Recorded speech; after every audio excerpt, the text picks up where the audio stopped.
I was driving to my husband's will meeting when a homeless man screamed, "Don't start that car!" I can still feel my foot above the pedal, frozen in midair, the engine coughing in my throat as if it, too, had been warned. My hand tightened on the wheel so hard my knuckles white-knuckled, and the steering wheel rattled like a small animal. My blood froze. You would think, after 52 years, after the slow weathering of two lives together, I would have known the sound of ordinary danger. But the scream that ripped from that man's throat cut through me in a way that ordinary fear never had. It wasn't a warning from a stranger, it was an accusation. For a second, standing there with the car idling and the windows down, I felt stared at by every past decision I had made, every private kindness, every ignored misgiving. There was heat in my ears like shame. The man looked at me as if he saw a body that could not tell its own truth, and he said, "Don't start that car," like a prophet or a judge.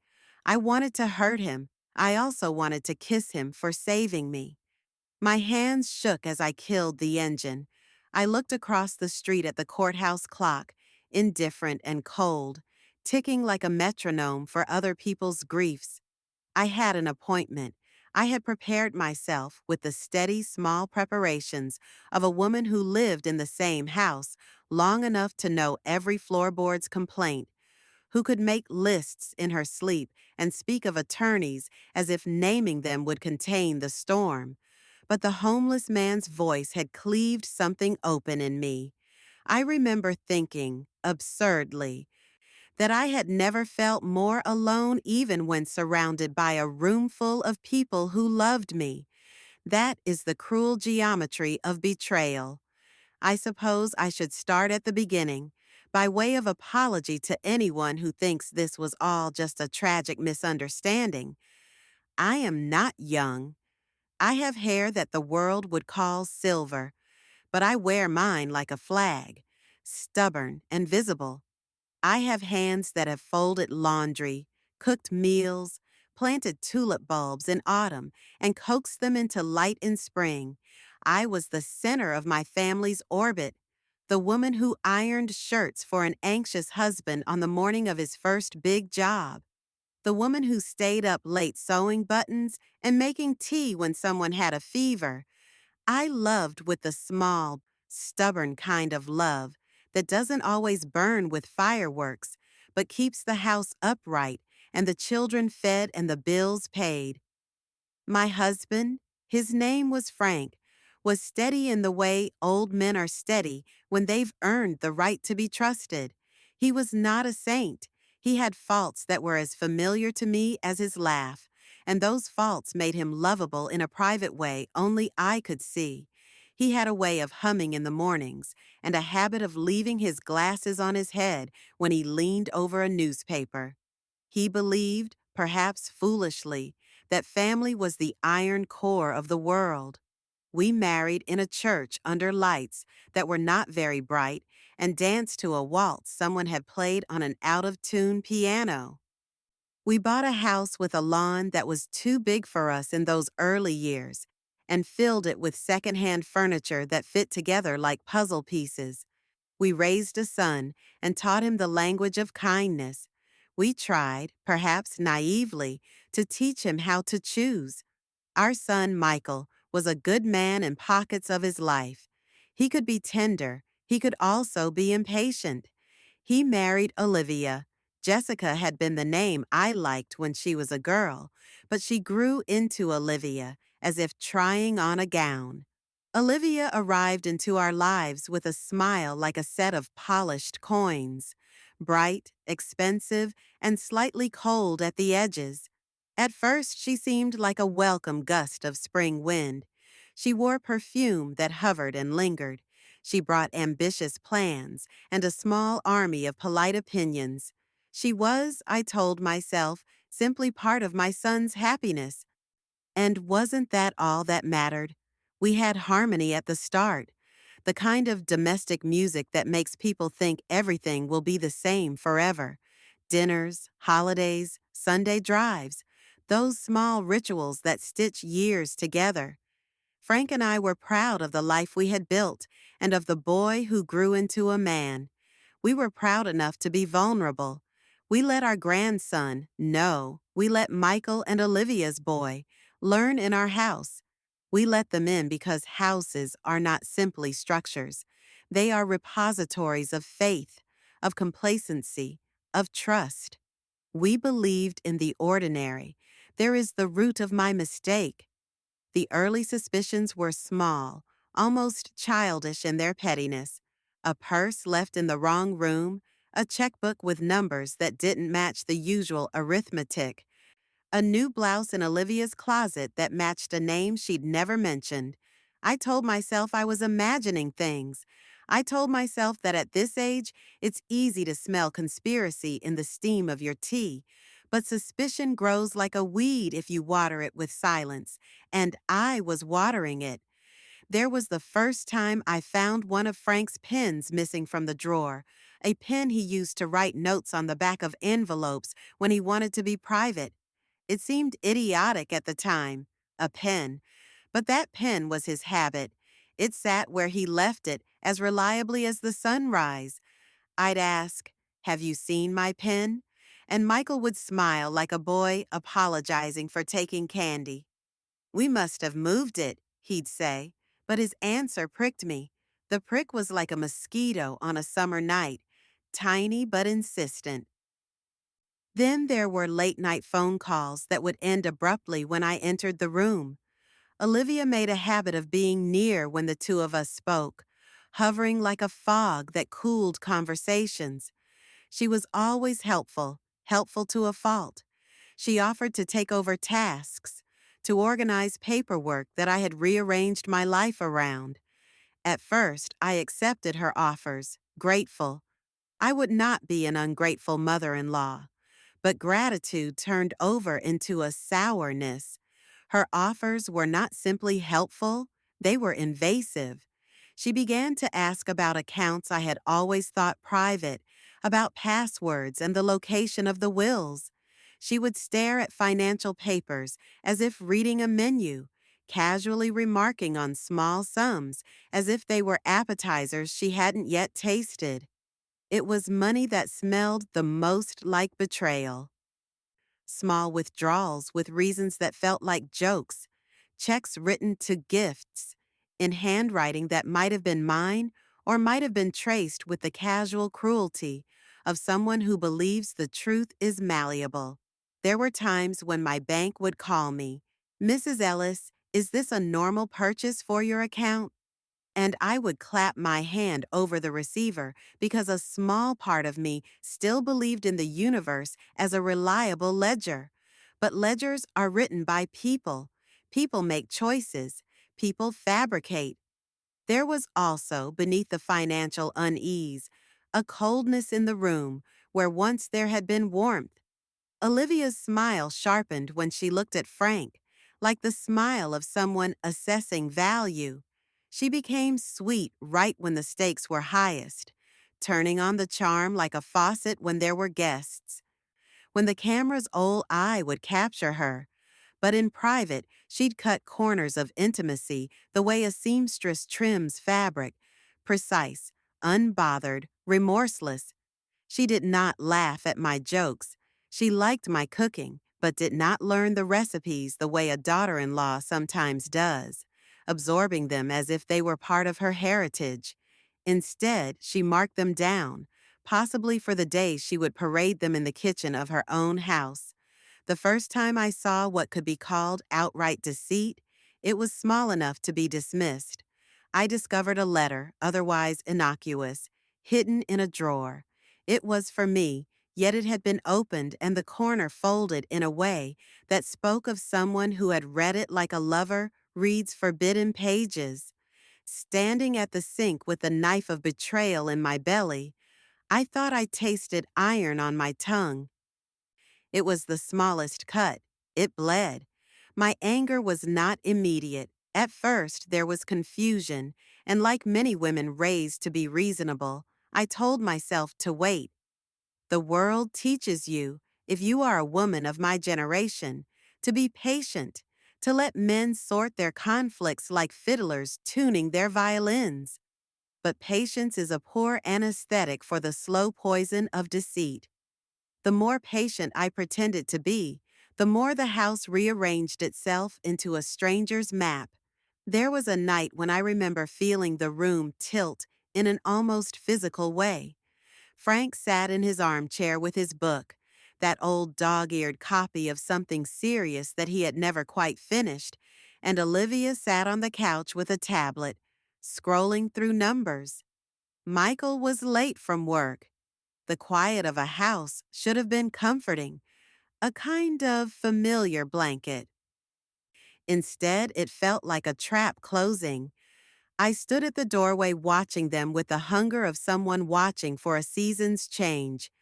A man I had once known well lowered his head and sighed like someone under a weight. I asked him if he was all right. He smiled weakly. "I'm fine," he said, and the phrase was as much a rehearsal as a lie. Then the catalyst, what I called the car sabotage, in the private diary I kept for myself, a thing of practical measures and grim poetry, was not cinematic at first. I had a dentist appointment that day, a silly thing to remember when measured against betrayal, but I remember it because of the light through the clinic's glass. I drove away from the parking lot and over the bridge when a vibration began. The steering shuddered like a horse frightened of thunder. I pulled over in front of a laundromat where single mothers hung clothes out to dry, like flags of modest victory. I smelt coffee and detergent. My heart, which had been numb for months from the slow erosion, suddenly thrummed with an old adrenal music. The tires were fine. My son had driven recently and would laugh at my nervousness, but the brakes were soft, like bread. I thought of the homeless man and his warning. I thought of hands that had been too close to our lives. I thought of scissors hidden in a drawer, of gloves in an overcoat pocket. When I brought the car to the mechanic, the diagnosis came with a clattering of words that were smaller than the impact they carried. Sabotage, he called it. Tampering, he said, with the practical cruelty of those who name things for what they are. He turned to me and asked blandly if I had enemies. The question made me laugh, a dry, bitter thing. Only one, I wanted to say. That would have been the truth. My son's new wife. But I didn't say it because I'm not a woman of reckless declarations. I am the kind of woman who watches and counts. That day, something in me broke. Not my heart. My heart had already been breached in small ways. But my resignation. I stopped being the passive woman who adjusts to the conveniences of others. I became a collector of evidence. I am a grandmother, yes, and we are often dismissed as soft. But do not mistake softness for weakness.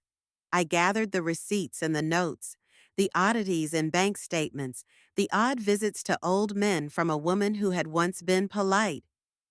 I began to keep a meticulous ledger of the private cruelties that had been visited upon us. I became, in a sense, a small detective with no credentials, but a fierce proprietary sense of justice. I did not do this alone. I found allies, the kind you never suspect you'll need until the moment you need them. There is a mechanic named Paul, a big, balding man with the face of someone who has seen human beings in need more often than he has seen their niceties. He had known my husband for years and would not take a dime when he saw the kind of tampering that had been done to the car.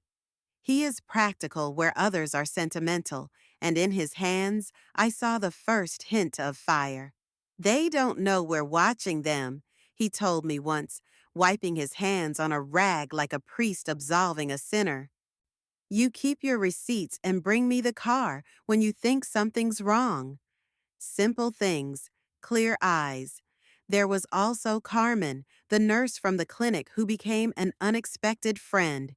She had the gentle outrage of someone who had seen too many injustices committed under the guise of family. Carmen asked questions and did not pause for politeness. "You need proof," she said, "and you need people who will stand with you." She lent me a tape recorder at first, an old device with a blunt, honest red light, and then later a camera.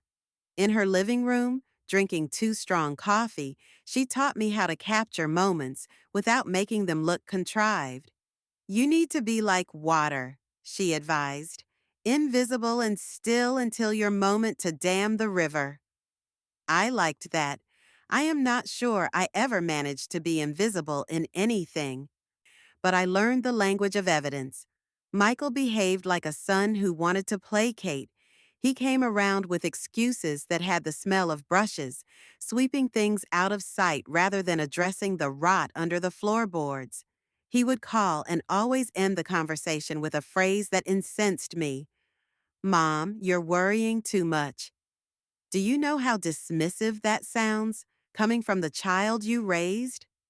It is the voice of someone who crowns himself protector because the truth is inconvenient. The son who had once brought me flowers when I was sad was now a man who had learned to see a woman in terms of fuss, not in terms of truth. It hurt in the small, humiliating ways that betrayal hurts the most, like a bruise that will not fade. The more we investigated, the more layers of deceit were revealed. It was as if someone had taken a house and brick by brick replaced intimacy with calculation. There was a forged will. Oh, how I tremble still at the memory. The kind of document that has the right flourishes, the right spacing, the kind of amateur forgery that a desperate person might attempt and yet hope will fool the naive. The hand, when compared carefully by a professional, was wrong in a way that had the audacity of claiming 3 paces ahead in a race never run. There were bank transactions that looked like acts of kindness, but were really the siphoning of a life. There were phone records to and from numbers I had never seen, late-night visits that caused my husband to return home smelling of cigarettes and something more perfumed and foreign. I found receipts for therapy sessions that Frank had supposedly attended, except he hadn't attended them. The head-shaking bureaucratic professionals who double as family lawyers attested to signatures they had not witnessed. Olivia had the quiet and irritating composure of someone who knew even then how to play a victim. She would turn her face like an actor toward a camera and weep on cue, as if sorrow could be summoned by practice the way one warms a hand by a stove. Michael, bless his cowardice, would bow toward whichever direction the crowds pointed. I kept thinking, in the nights when sleep would not come, of that homeless man and his eerie, plain-hearted warning. I remember standing under a street lamp once, the cold gnawing at my bones, and thinking of him as a kind of miracle. "Don't start that car," he had shouted. He had done me a kindness without asking for anything in return. That was a flash of the world as it should be. In contrast, the betrayal in my own circle looked like someone who had learned to masquerade as kin while practicing pilfering. It is a particular sting when the thief is not obviously a thief, but wears your grandson's face to gain admission. The turning point, the one where I decided I would not be a background character in my own life, came on a rain-slick night when the house smelled of lemon cleaner and the television played shows about other people's superior tragedies. I had spent the day gathering evidence, statements, a copy of an altered deed, a photo of Olivia with a check that had been cashed in cash, petty and enormous things, threaded together like a string of lights that could be strung around a truth until it sparkled. I came into the living room and found Olivia there alone, tapping on her phone, a glass of wine cooling on the table like a small ceremonial chalice. She looked up and smiled. a smile that I had once thought was sweet. By then, it had taken on the hue of something predatory. She asked me if I wanted anything and said in a voice thin with sweetness, "Is everything all right?" "Everything is all right," I repeated, because the lie is easier than the fight sometimes. For the time being, you must understand that I spent years in training for being kind. I was not born as a woman with an unquenchable thirst for justice. It was cultivated by the hurt of being dismissed. The voice inside me that had been taught to be reasonable had been replaced by a voice that recognized the lexicon of predators: charm, accommodation, and then appropriation. I no longer had patience. The trap had to be set, but I did not want bloodshed. I wanted truth. I wanted a moment where the house would be a place of revelation rather than a theater for the pretenses of false family. We staged a dinner. I did not want to call it a confrontation because confrontations can be clumsy like flailing arms. I wanted it to be a slow unmasking, like pulling down the curtains on a lie. I invited everyone: Michael, Olivia, our son's friends who often visited, even the neighbor who had always been ready with a casserole dish. No one would suspect because the best poison is the one served with hospitality.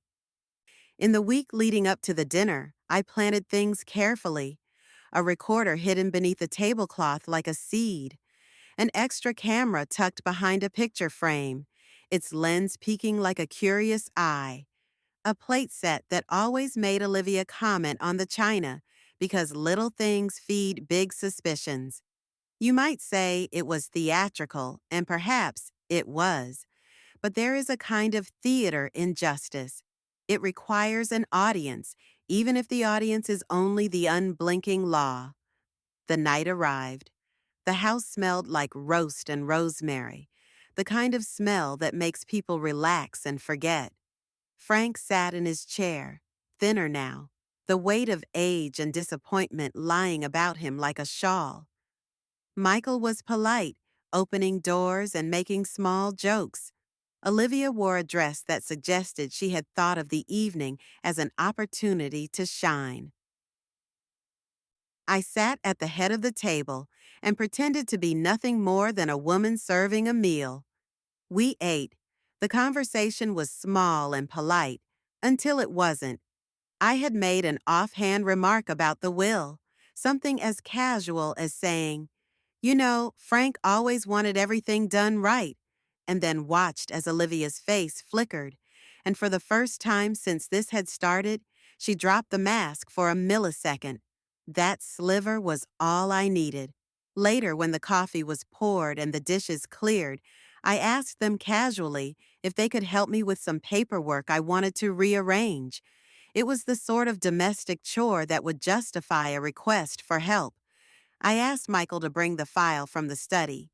He left, and the house, like a lung on hold, exhaled into the quiet. Then I pressed the small red button on the recorder under the table. My hand was steady. My heart maybe betrayed me, but my hand did not. The little lamp on the device blinked, and I felt like a sorcerer who had managed to catch a spirit in a jar.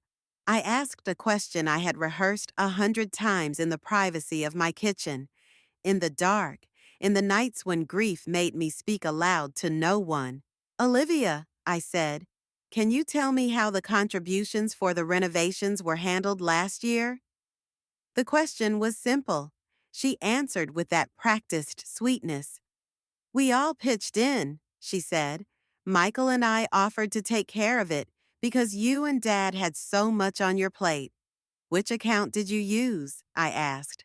"Did you write a check? Was there a credit card?" And then she did what I had dreaded she might do. She lied. She said the house account, which certain records would later show had not been touched.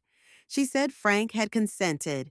He was fine with it, she said, and if I had not had the tape recorder and the camera, I might have been swallowed by the room's politely gathered lies. But the recorder captured the lie like a net. Later, when I listened back to the playback with the red light like a patient heart, there was an audible shift in her voice, a small edge. She said things like, "We had to do what was necessary," and "my parents didn't want to be involved." It was an odd way to claim agency, a theft defended as efficiency. It was during the dessert that the trap worked. I produced a letter, the kind of document that is only dangerous because it contains the seeds of truth. I asked Frank quietly, "Do you remember signing this?" His hand flew to his chest like a man who had been surprised by his own memory. He squinted at me, then at the paper. "I don't think so," he said weakly. Michael looked at his hands and said nothing. Olivia's face became a mask, cool and civilized. It was as if she had been playing a role, and now the script had veered off. I slid the phone across the table and hit play. The room listened to the recording. Voices sounded small and brittle in the playback, but the content was undeniable. There were admissions that had been made in casual tones, admissions that turned like knives when replayed. She lashed out, the first time she raised her voice in a way that was not a practiced, social controlled sound. It snapped like a string. "You always think you're right," she said, and the sentence was aimed like a spear. "You have always been jealous of me." Jealous? Can you imagine? After a lifetime of making sure our house ran like clockwork, of smoothing ruffled feathers, of staying up nights with the baby while others slept. You are told you are jealous when you claim your own things? The word was childish and cruel. I laughed, a sound that I think must have been a little mad. "Jealous of you?" I said. "Of you?" My voice was small, but it carried the years like an old ship carries a storm. "Jealous because my husband and I protected what was ours until a stranger with your reflected face came in and began to steal." She struck out, verbally, of course, because that's what cowards do. She bit with words. But the camera had captured the way her hands trembled when she tried to sign a paper after dinner. The penmanship wrong, the ink too fresh. She accused me of being dramatic, then of being senile. She used every weapon in her arsenals: charm, accusation, theatrical sorrow. She claimed I had been cruel to her in the past. It was an inversion of guilt, a sleight of hand that would have made any ordinary person dizzy. But I had my allies and my proof. At the end of the night, with voices frayed and the table a battlefield strewn with cups and crumbs, I felt a faint, clearing hush fall over the room. I had the recordings. I had the receipts. I had the name of the lawyer who had been bribed with a promise.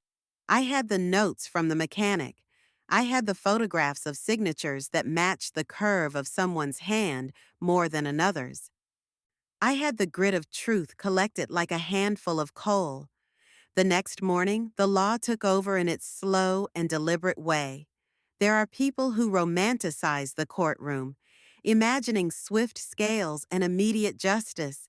In reality, the law is a mannered thing with graphs and letters and long waits. It moves like winter, but it moves inexorably. The police, who had been polite and perfunctory at first, suddenly became interested.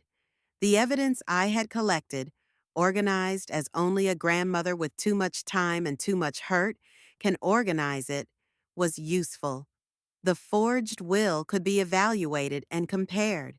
Forensic handwriting analysts, who at first made me feel foolish with their precise measurements and little magnifying glasses, eventually found the thread of the forgery. There were phone records, financial transactions, CCTV footage I produced from a neighbor who had once taken pride in his old camera. The law does not take sentiment, it takes facts. I gave it facts in abundance. When the arrest came, there was a monstrous, awful relief. Watching Olivia being led away in cuffs, was a scene I had imagined often and never thought I would witness. She looked fragile, like a bird roughed from its nest, and yet there was a defiant tilt to her head, as if she believed whatever theater she had been performing would keep her safe. She was arrested for fraud, for conspiracy to defraud an elderly person, for tampering with documents, charges that stick. She went to court in a dress that looked like it had been chosen by someone who thought tragedy should be fashionable. Michael watched it all with a pale face. It is a strange thing to watch your child confronted by the consequences of his choices. I remember feeling a cold, protective grief for him, not because he had lost his marriage, though he had, but because he had lost his moral compass. He had been the child I taught to be kind. Somewhere along the way, he had let convenience guide him. The trial was uglier than the arrest, and not in the way one expects. There was a lot of quiet cruelty, the kind of questions that insinuate guilt through tone rather than content. Olivia cried on cue and looked at me as if I were some dangerous woman who had invaded her dreams. She called me names once, names that stung because they were childish, but the legal case did not rest upon insults. It rested upon data. There were days when I wanted to stand and shout, to tear the courtroom apart with my truth. But I had learned restraint, and besides, the law does not care for performance. It cares for substance. There were victories small and large. The judge assigned restitution.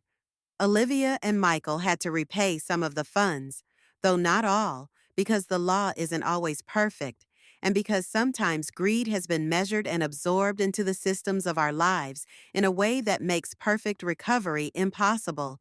But the biggest victory was recognition. We were heard. We were not, as I had feared, dismissed as an old woman losing her grip. The jury saw the evidence and the cooling of friendships. The verdict, guilty, was a sound that, when it came, felt at once like a hammer and like rain. Justice came with the slow, sterile bureaucracy of paperwork, but it did come. Olivia was sentenced, and the sentence included restitution and a period of supervision. Michael was required to undergo therapy. It is a fragile thing to watch someone you love face what they caused, but it is a necessary cruelty. You cannot teach someone remorse. You can only watch whether the consequences change their heart. I wanted to scream at him, to shake him like a child who had so carelessly broken something and then left it to gather dust. Instead, I put my hand on his shoulder, that small human gesture, and told him that I still loved him, but that love was not an excuse for theft. He looked at me as if I had delivered a speech from some other planet. He was 20 years old again, surprised that his mother could still see the world plainly. After the verdict, the house was different. There was no triumphant music in me. I gained nothing from another person's downfall. There was only a quiet thing, like the settling of disturbed earth. I reclaimed what belonged to us in the way the law allowed and in the way the world continued to turn. There were repairs to be made, to the garden, to the curtains, to the pockets of my son's conscience.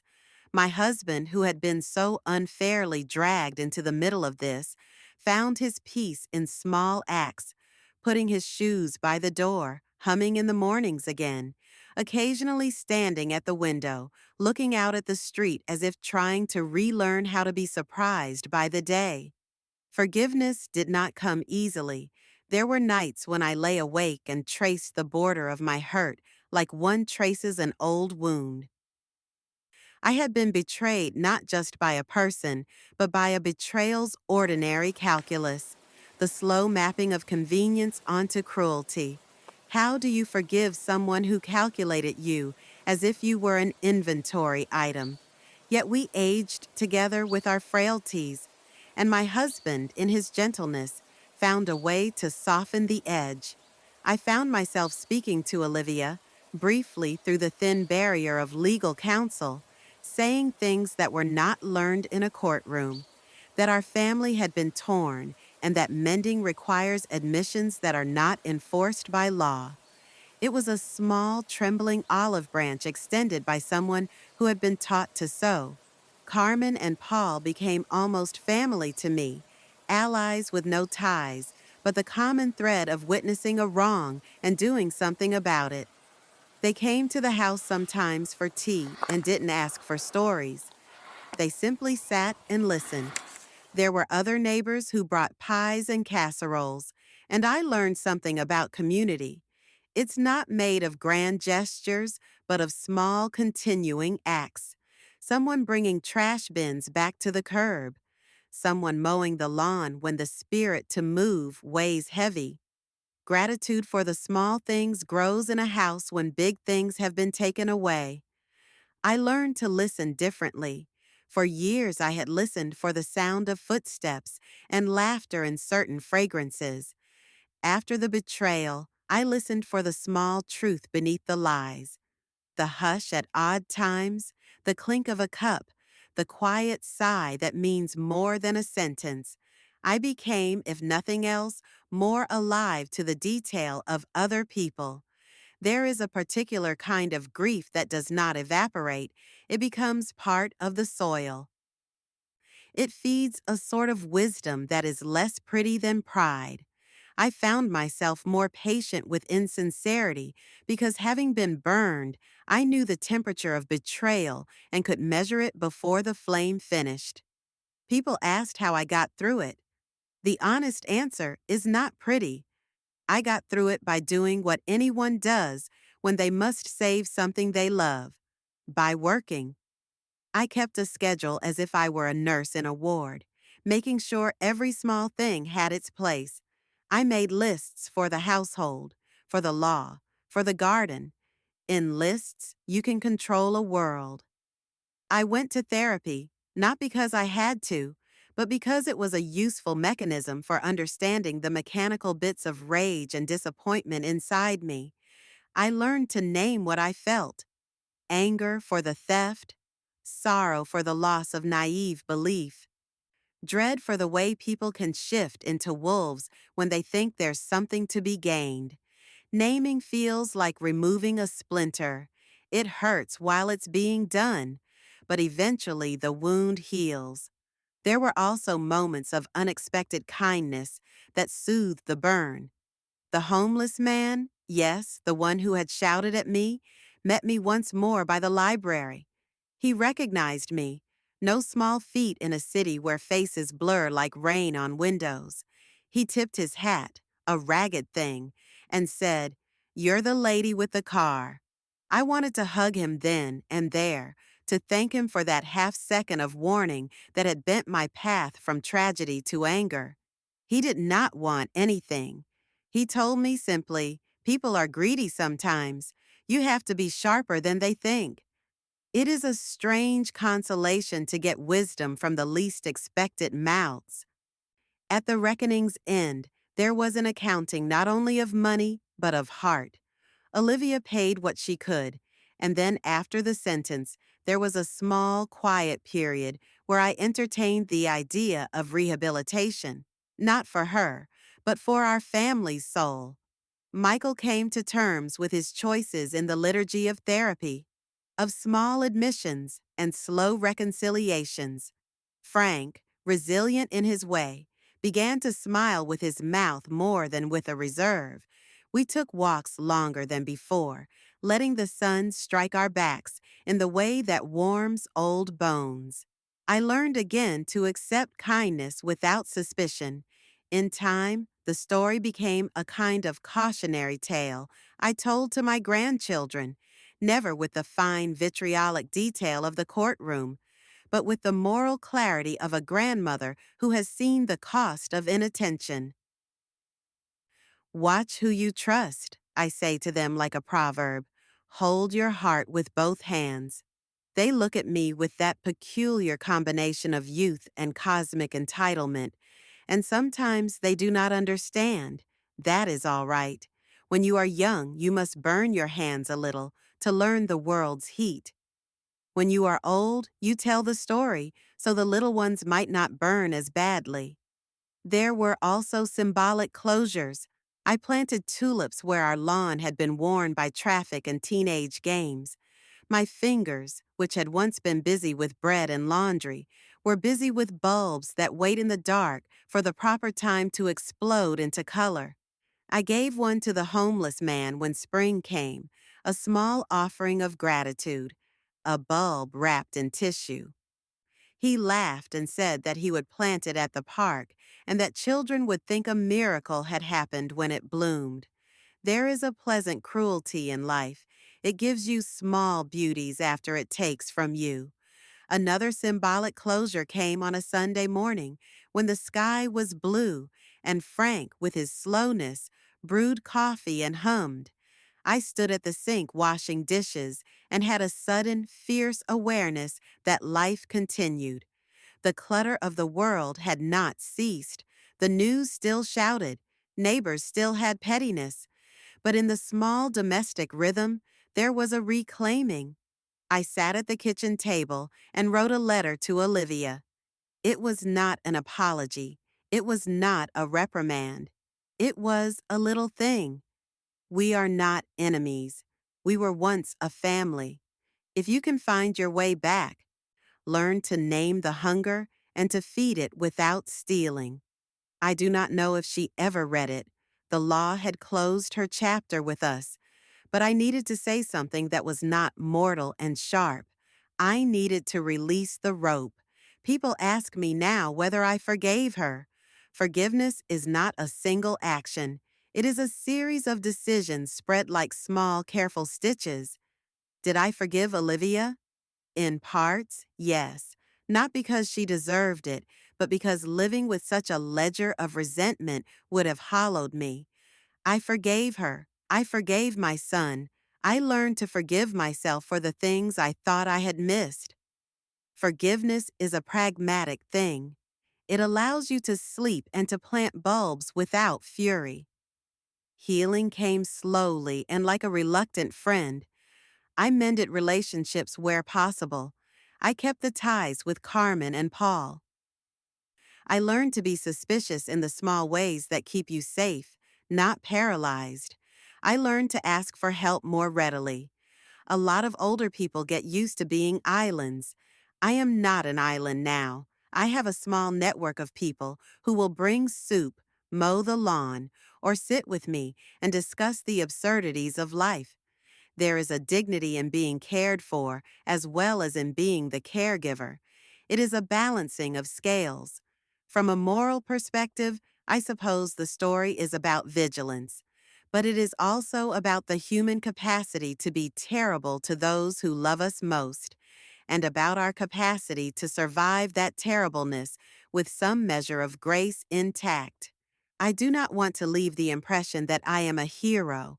I am tired often. I am a woman who did what she had to do when the rug was pulled from under her. I am not noble. I am not flawless.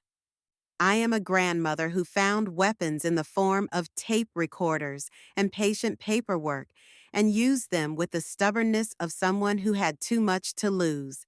And yet there is another lesson, quieter, about community and the unexpected angels in our world.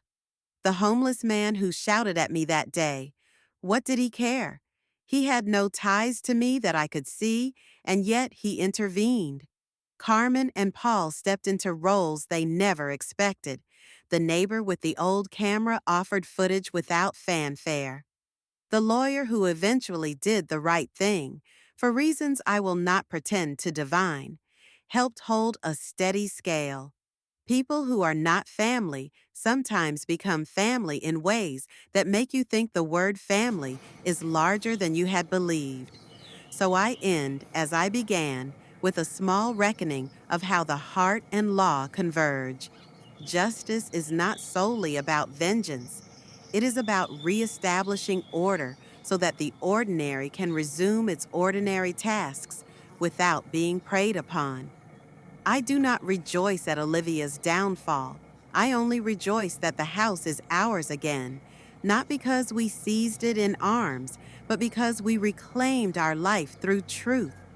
The ironclad thing that binds us together now is not the romantic notion of family, but the practical knowledge that we must be guardians for one another, especially in the age when opportunists can wear your grandchild's face like a mask.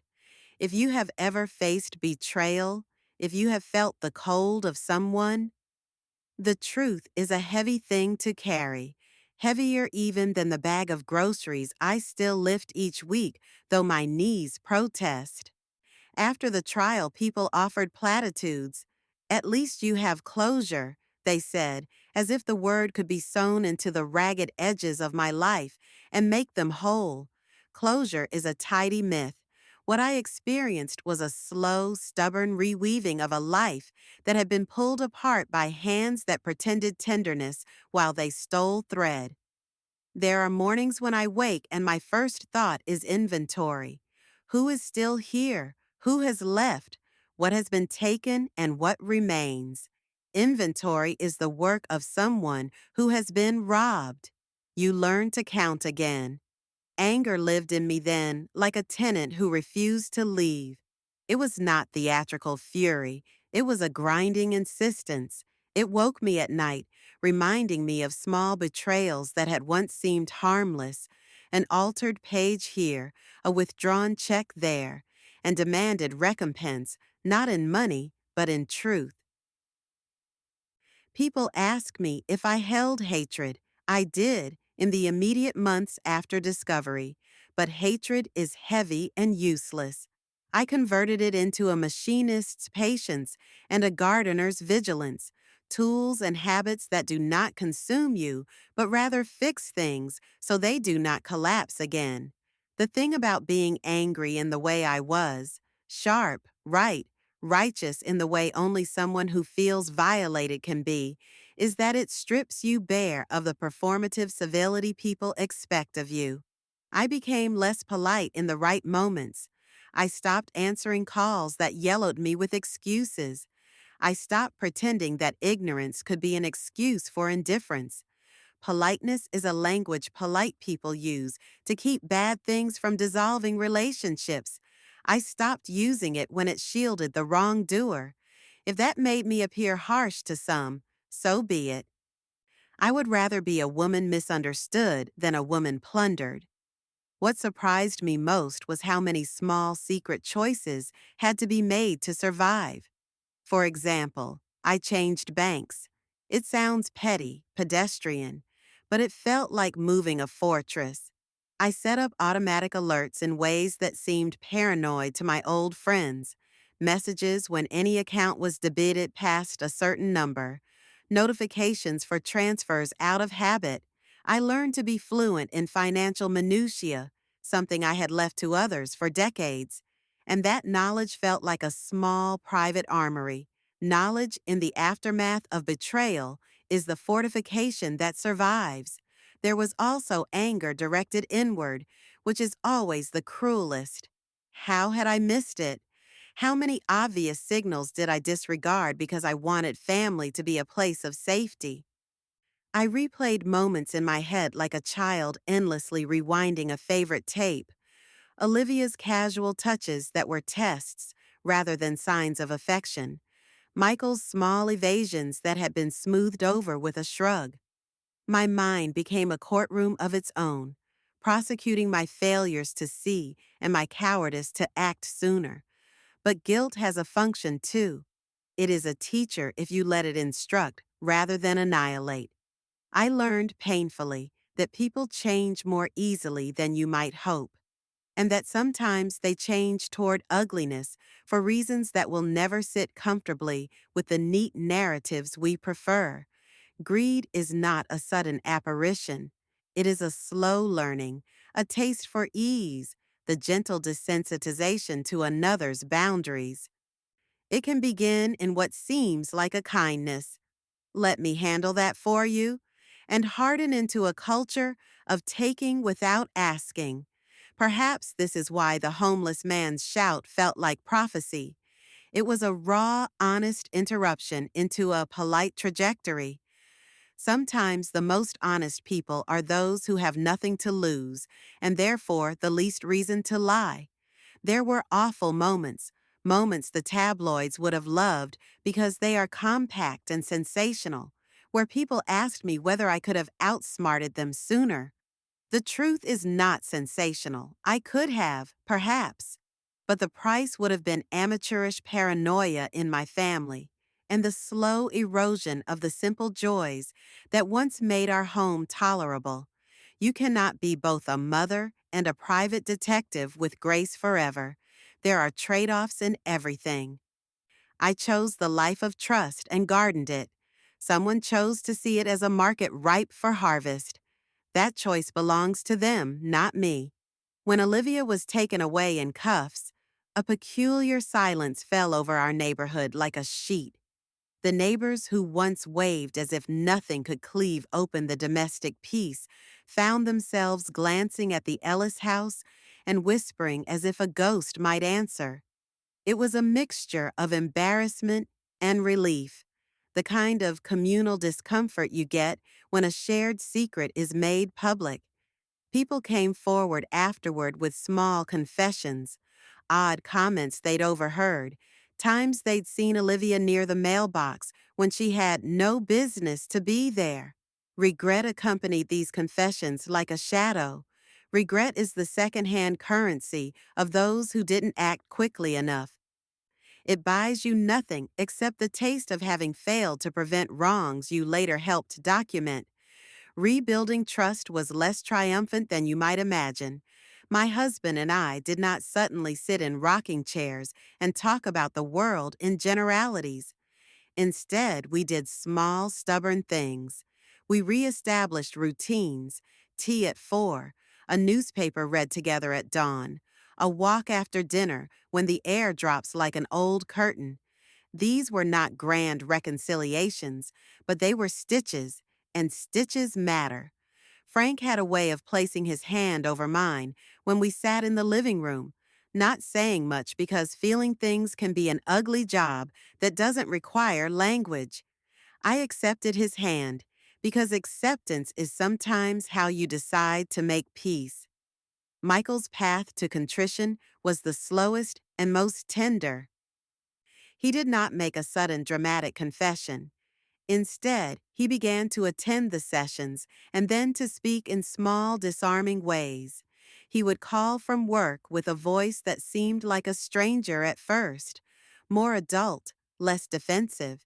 He brought flowers once, not as a bribe, but as a small ritual of apology.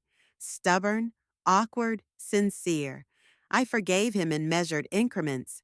Forgiveness is not a single event, but a ledger of moments where the offended party slowly accepts change.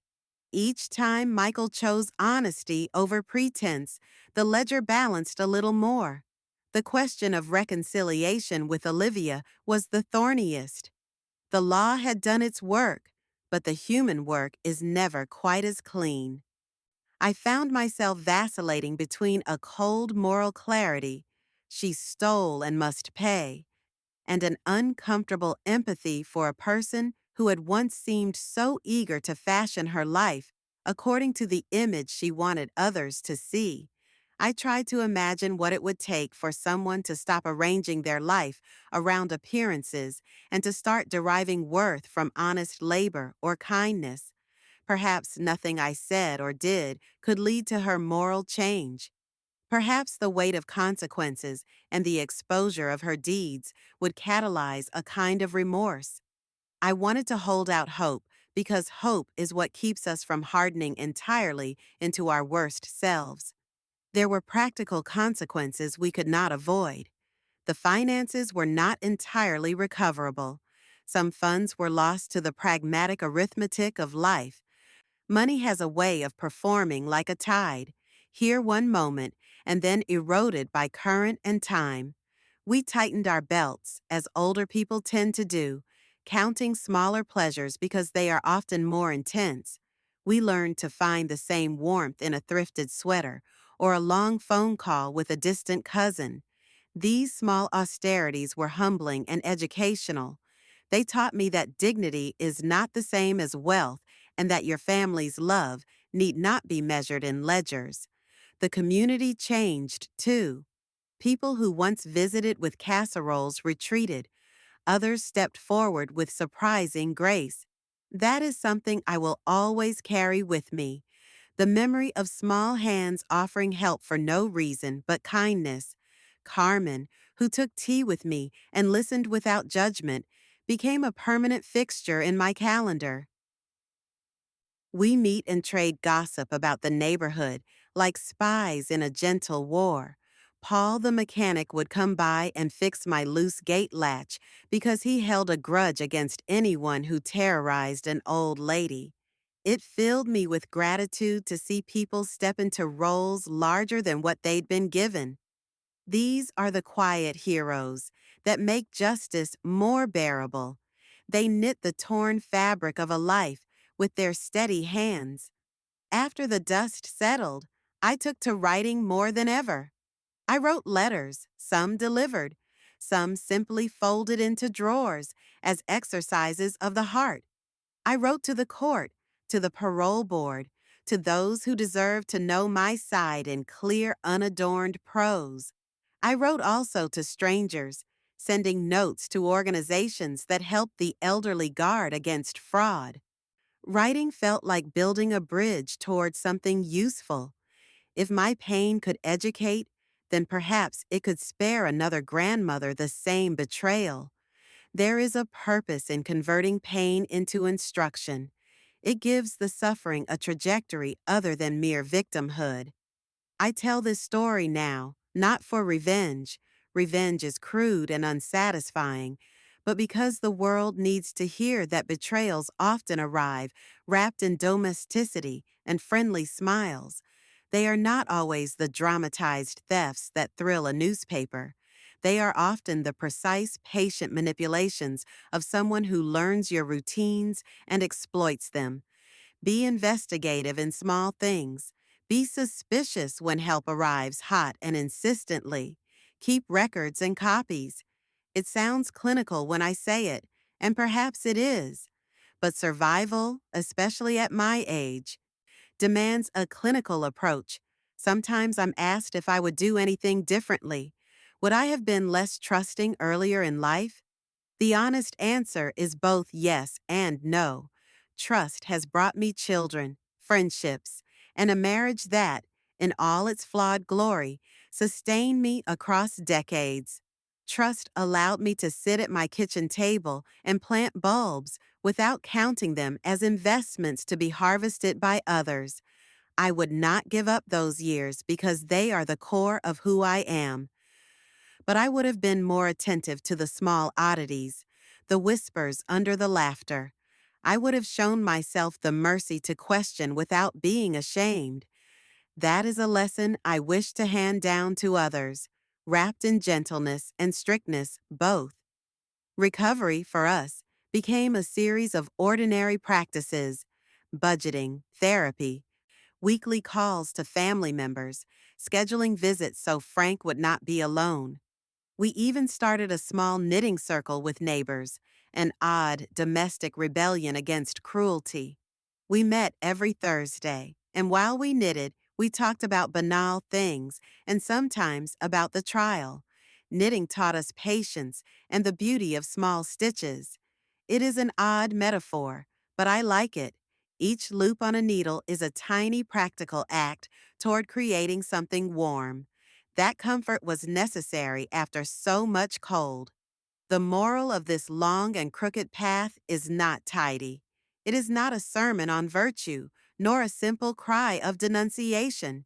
It is instead an insistence that ordinary people, grandmothers, grandfathers, neighbors, learn how to protect themselves, and that communities do better in watching out for each other. We cannot rely solely on the law. We must also rely on vigilance, on the kind gestures of strangers, on the neighbors who notice more than they let on. The homeless man who shouted remains a kind of totem of human unpredictability, the one who, with no calculation, did a right thing that redirected my fate. Never undervalue those who are easily dismissed by society. Sometimes they hold your safety in their honest mouth. If you have ever stood where I stood, caught in the slow revelation of deceit, then you know that the first impulse is to collapse, to let the offender's reasons become your reasons, and to feel small. Resist that. Take your time. Gather proof. Bring allies. Speak plainly when you must and carefully when you can. Hold your anger like a tool, not a weapon aimed at yourself. Do not allow others to gaslight you into thinking your intuition is madness. Your instincts are the old maps you carry. Consult them. Finally, to anyone reading who has a similar fear, do not be ashamed to ask for help. It is not weakness to set boundaries or to hire an accountant or to call the police when something smells wrong. You are not betraying your family by protecting yourself. You are preserving what remaining love there is for the ones who deserve it. And to those who have been the betrayers, I have a word that is not legal counsel, but human plea.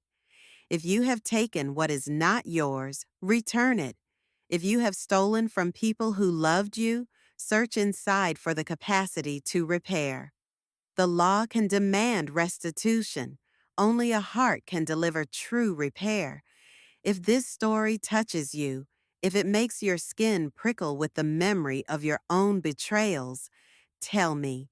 Tell me in the small, honest ways we once spoke across kitchen tables. Tell me because silence is the accomplice of those who take. And if you have a small kindness, bring it forward. Bring the kettle, the ready ear, the extra loaf. Because in the end, what saved us was not the courthouse alone, but the kindness of a stranger, a mechanic's honesty, a nurse's patience, and the decision of an old woman to stop being nice and start being just. Have you faced betrayal? How did you live through it? Speak. I will listen, because I have learned that listening is a kind of justice, too. And because I know now that telling our stories stitches the frayed edges of our lives back together.